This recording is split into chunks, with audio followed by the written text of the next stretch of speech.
All right, let's get real. MLM is an awesome opportunity to grow an asset, but what's with all these old school tactics still being taught?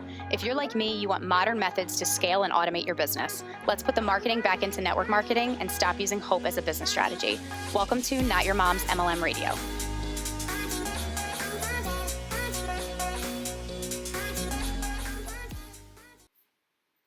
Hello, what up? Welcome back to another episode of Not Your Mom's MLM Radio. I'm your host, Jennifer Powers, and I'm so excited that you're back and you're here and you're tuning in. So the first couple episodes were an intro to what this podcast is all about, what we're going to cover, and a little bit on the world events that are happening right now and how my thoughts on how you should move forward as a business owner in the network marketing profession. So definitely go back and take a listen to those if you missed them. But today, what I want to do is talk to you about a very common problem that I had, that I'm sure some of you listening either had or have currently, and that is the belly-to-belly piece of the network marketing industry. So if you are like me, maybe you've had mentors or leadership in your current company or previous companies that you've been a part of, and they teach you belly-to-belly strategies and tactics. And as I said to you, I think in episode 1, I'm not here to bash that, but I'm here to get really real with you, right? It's the only way I know how to be. Philly girl, I give it to you straight and raw.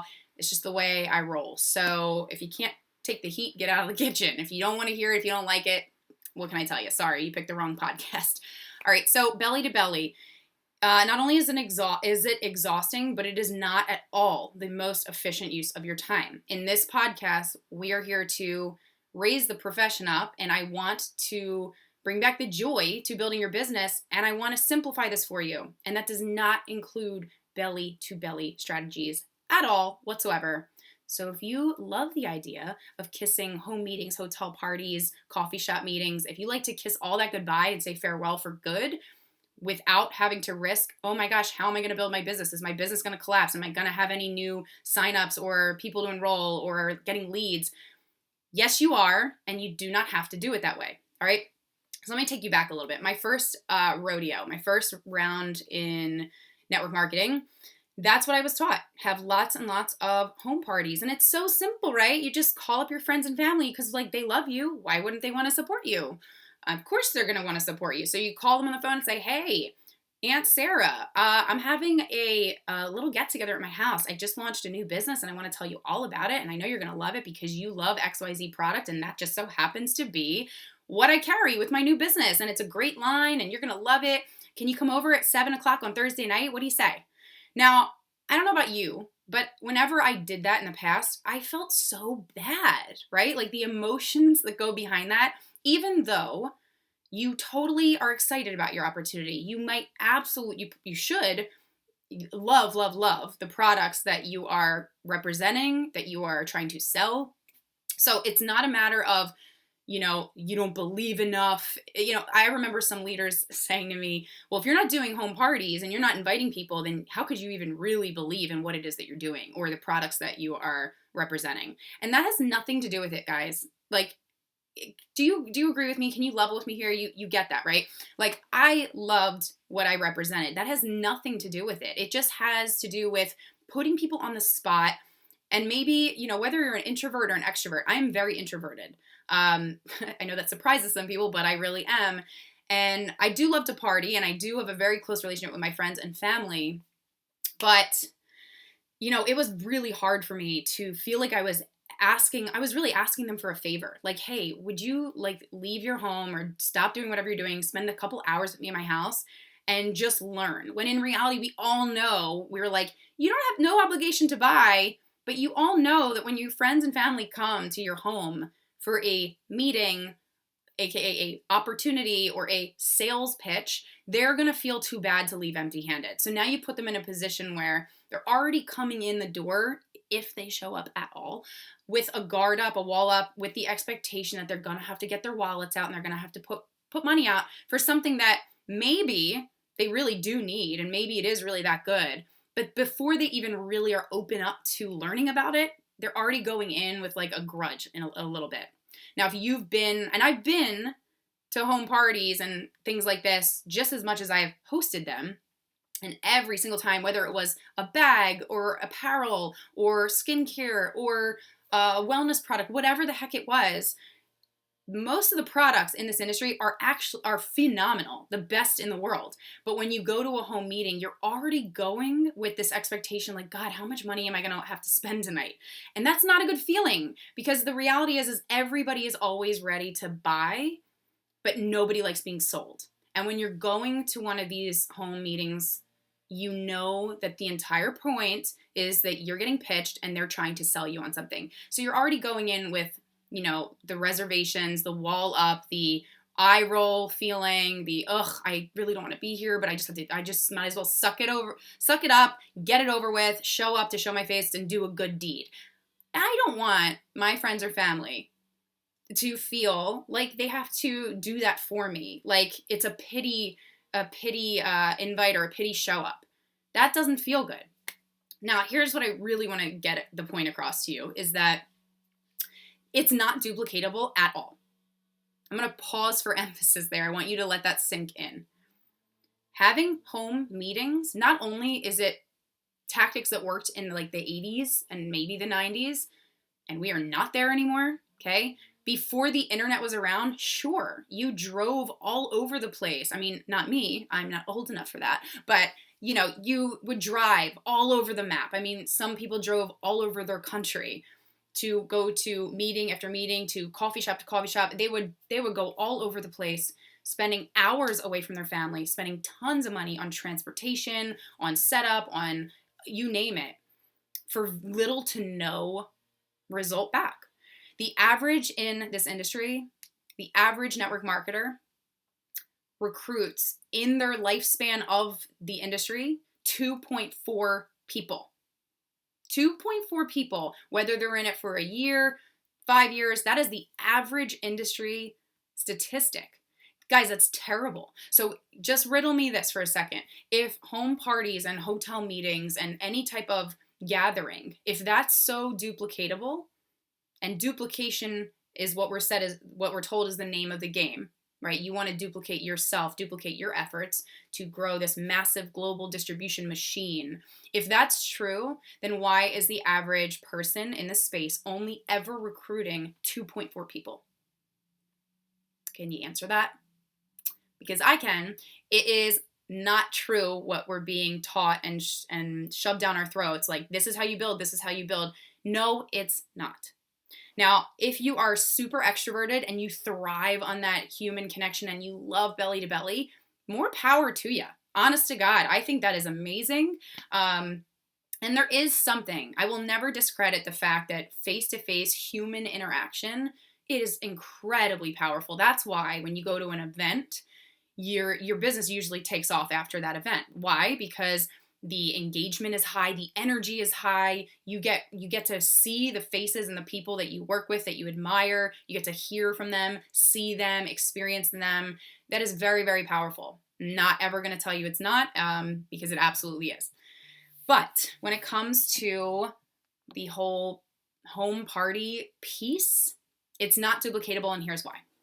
Number one, lots and lots of people that do this, that start a business in this industry, they do it around their crazy busy full-time lives. Whether they are a mom of 5 juggling a household and all of these children, whether they work a full-time job, a 9-to-5 job, whether they work multiple jobs. Majority of people that get involved into this industry, they do not come right out the gate with just this on their plate. They do it with a whole bunch of other things around their schedules. So to ask somebody who's exhausted, who works 9 to 5, to then once a week invite people over to their home in their living room, plop them in front of a TV screen, make them watch some kind of video presentation, display all their products, get out the wine, get out the soft drinks, get out the snacks, sometimes feed them. It is exhausting and it's not duplicatable because that person is already burnt out from their full-time job, which is why they got in this industry in the first place, right? They got in to get more of their time back, to supplement their income so that they could walk away from the exhaustion of their full-time job, right? For all these different reasons. So for you to ask them and say, I'm going to teach you how to build this amazing wealth creation vehicle, but it's going to require you to drive all over, to host yourself a lot of home meetings, but then also, how about this? Host a lot of events for your teammates. You didn't think of that one either, right? So now you got once a week that you have to host, probably a couple times a week that you're hosting or at least speaking on the behalf of your new team members. This is the quickest way to burn out. And this is, I believe, one of the biggest reasons why people not only do not take the industry seriously, they do not see success. They do not think it's for them.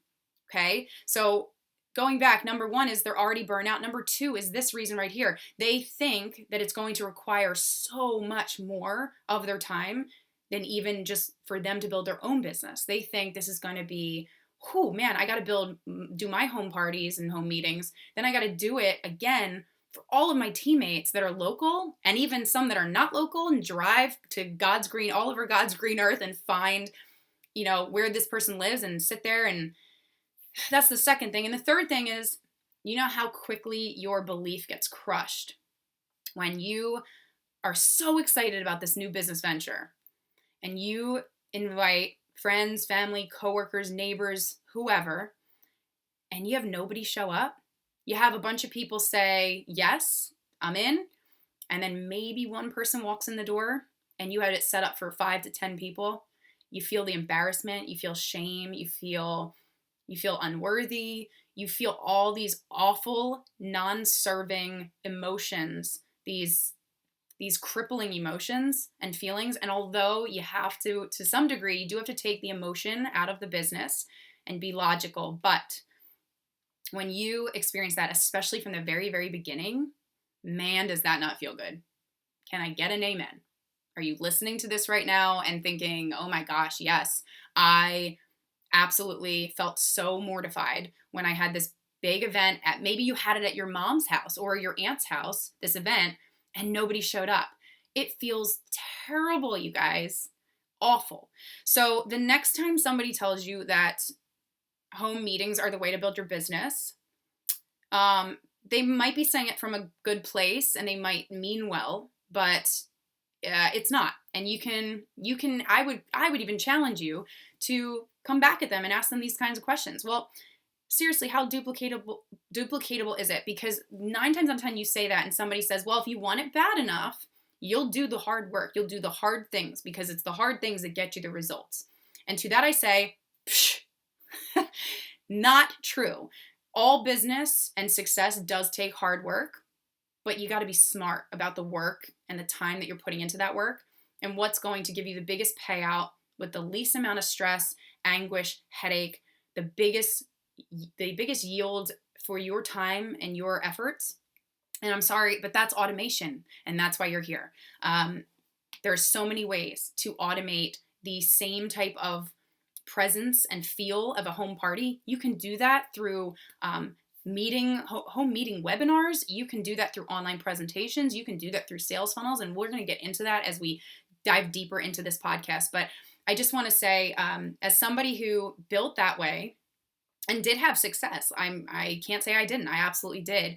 But when my child at that time was 4.5, 5 years old. And I thought, and I told myself, because my upline leaders even told me this, oh, he's going to look at his mom and think, wow, she is so hardworking. He's going to admire me from this little age he is. He's going to see his mommy hard at work.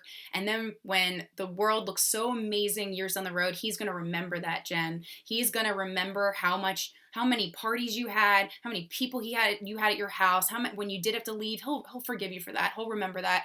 And I call BS on that so much. When your child is little and they look at you, all they want is you to look back at them. They don't want to see you distracted. They don't want to see you on your phone. They don't want to see you entertaining all these other people but them. It's not true. Do not get duped into that. That is false. And I want to see more people like me, more single moms, more parents, more young people getting more freedom with their time and using and building these online systems so that you don't have to fall victim of that. I had too many friends in this industry that now are looking back in the beginning of their careers and thinking, oh my gosh, why did I do that?